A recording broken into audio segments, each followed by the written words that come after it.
Good morning, genealogy friends. Oh, happy Monday. Sorry, kind of swinging around a little bit.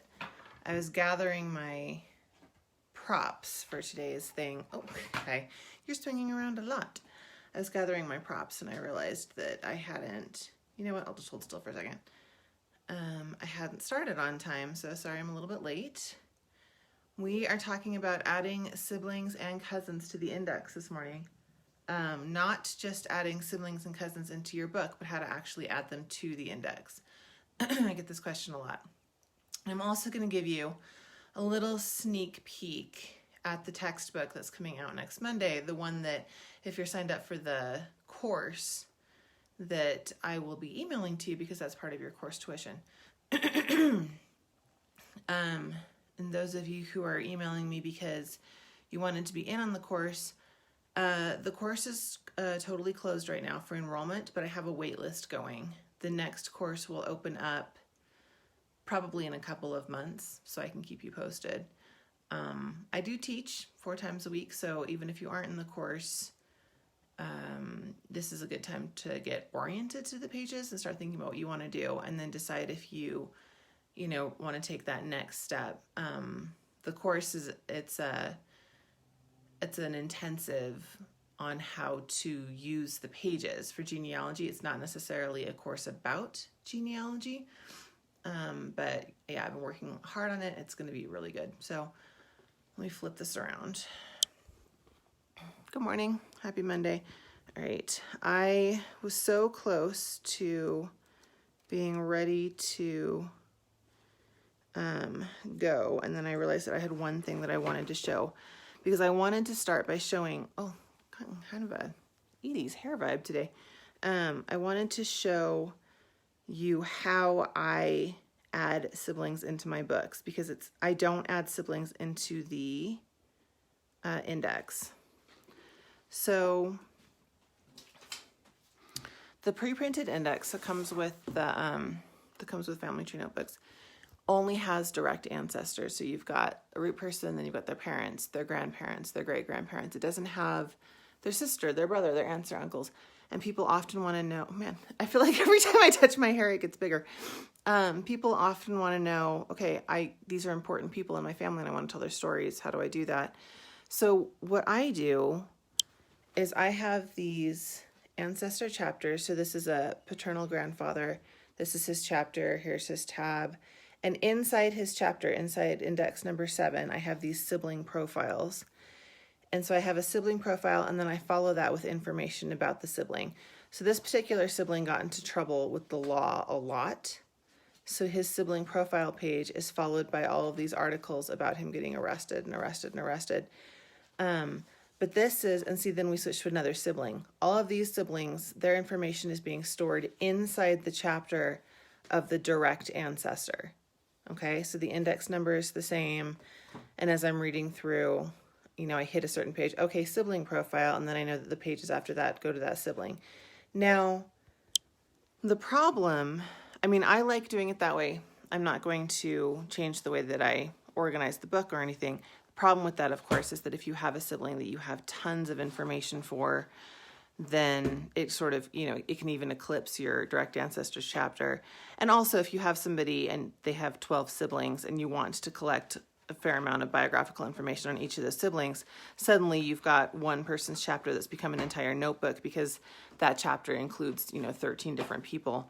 And I understand it's a bit of a logistical headache. So, and some people just, maybe they don't want to work on the direct ancestor as much as they want to work on an interesting sibling, or they want to make sure that they're recording their own sister's story and they don't want to feel like that person is then squished inside of their own story. I understand that. So let me show you my suggestion. But in showing you the suggestion, what did I do with the pages? Are they in here?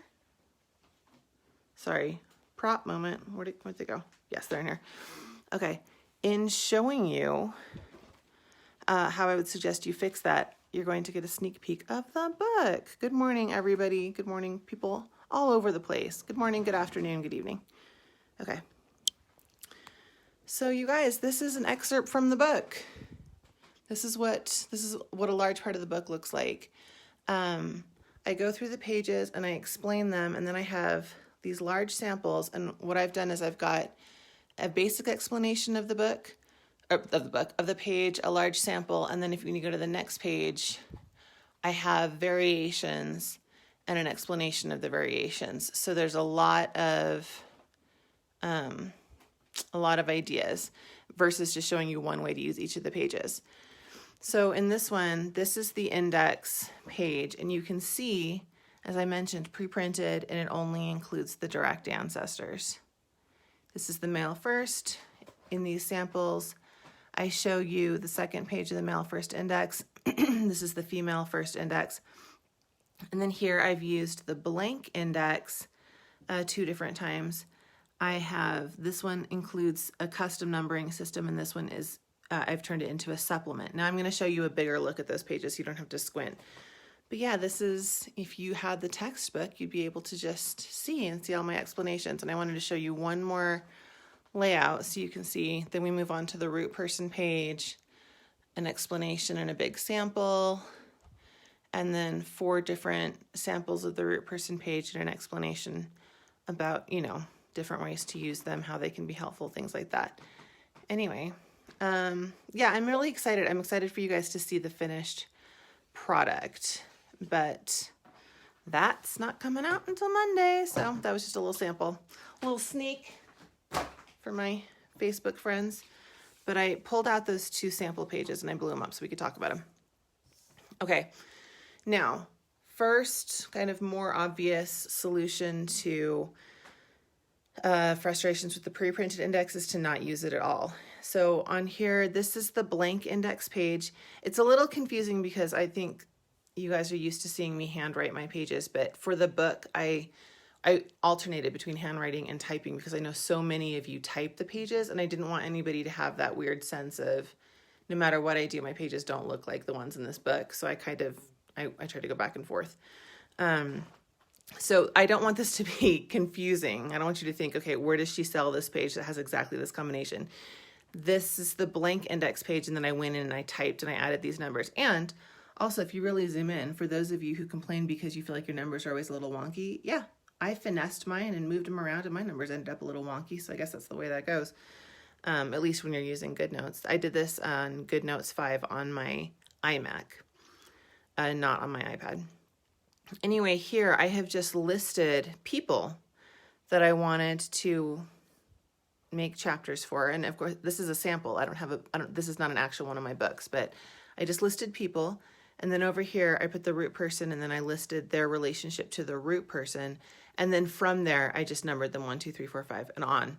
So this kind of indexing is fantastic if you know exactly who you want to be in your book, which a lot of you may. A lot of you may think that you just want to do maybe a book for the most recent 2 generations beyond the root person, and you know who all of the people in those generations are, you can list them, then it may make a lot of sense to gather information like this. And let me remind you that especially if you're doing it digitally, you could do a book like that, do your own custom numbering system, and then if you ever wanted to switch over and use the pre-printed index, then at that point you're just copying people's information into a new book, and all you have to do is change the index number. I mean, that's the thing. If this gives you a place to organize your research and to start, then all of that research in those pages are still going to be good. The only thing that will change if you change indexing systems is the index number. Everything else in the pages stay the same. So I hope that makes sense. It's just, if this is something that like this makes sense to you now and this is a way for you to get started, then great. This is a great way to do it.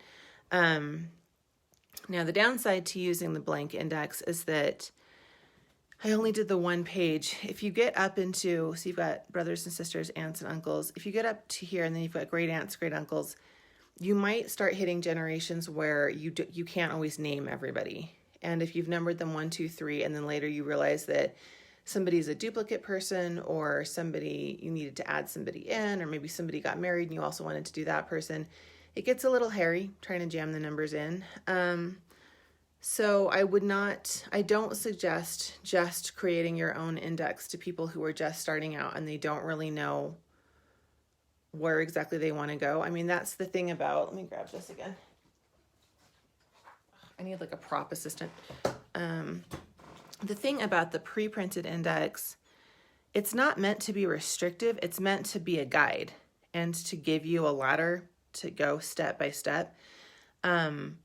Because, with it being pre-printed, you can just figure out who you know and who you don't know. And it gives you definite places to focus your research.